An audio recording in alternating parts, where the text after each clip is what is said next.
사우디 왕세자 빈 살만은 더 이상 미국의 눈치를 보지 않을 작정인 모양입니다. 사우디가 주도하는 오펙 플러스는 미국의 요구를 무시하고 5월부터 원유를 감산한다고 발표했습니다. 이번 결정은 2022년 바이든이 사우디로 날아가서 왕세자와 주먹 인사까지 하며 70년 우방임을 강조했음에도 번번이 미국의 요구를 거스르는 것이어서 미국으로서는 충격이 클 것으로 보입니다.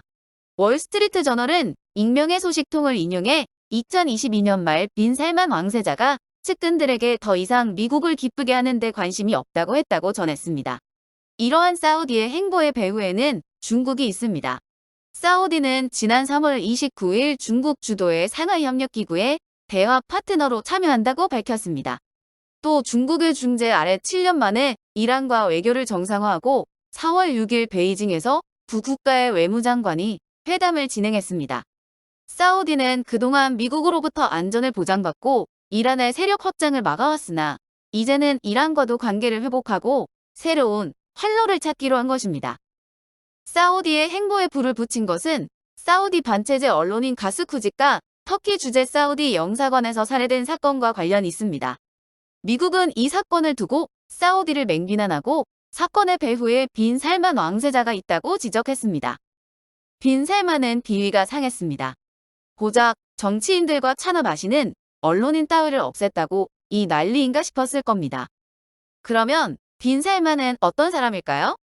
빈 살만은 태종 이방원처럼 사촌형인 제1왕세자를 왕궁으로 불러 감금하고 왕세자 자리를 내놓으라 한 후 자신에게 충성을 맹세하게 했습니다. 그리고 11명의 왕자들과 정치 및 종교인들을 리츠칼튼 호텔에 가두고 구타하여 재산을 빼앗아 국고로 환수하고 그들을 부정부패로 몰아 왕궁이나 감옥에 가두었습니다. 권력을 차지하기 위한 폭력에는 국가를 위해서라는 명분이 있게 마련입니다. 20대의 빈 살만은 해외 유학파 왕족들의 기념사진에서 맨 끄트머리에 설 정도로 중요하지 않은 국내파 왕자들 중 하나였습니다.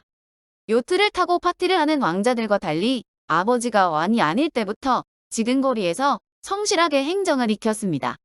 어머니는 왕의 세 번째 부인으로 다른 부인들과 달리 사막 부족민이었습니다. 아버지의 첫째 아내의 아이들은 어린 빈 살만에게 유목민의 자식이라고 놀렸습니다. 하지만 기골이 장대한 빈 살만은 어릴 때부터 어린 사담니라고 불릴 정도로 성무된 성격을 지닌 야심가였습니다. 빈 살만은 석유 시대가 끝나가는 것을 압니다. 그래서 석유가 없어도 잘 사는 나라를 건설하려고 합니다. 그것이 비전 2030입니다. 석유 없이도 두바이처럼 사람들이 모이고 경제가 부흥하는 국가를 건설하려면 달러가 필요합니다.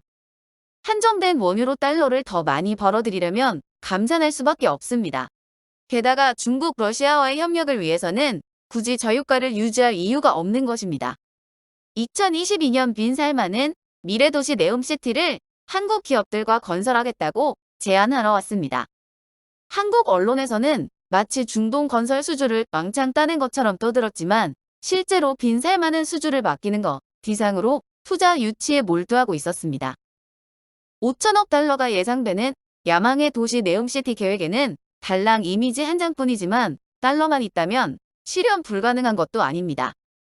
중국은 사우디의 최대의 원유 수입국입니다. 달러를 주는 국가인 것입니다. 2022년 사우디는 중국과 에너지, 안보, 경제, 문화 관련 협력을 약속한 바 있습니다. 빈 살만의 입장에서는 언론인 한 명 죽였다고 인권이니 뭐니 하며 난리치는 미국과는 달리 실질적인 협력이 가능한 국가가 중국인 것입니다.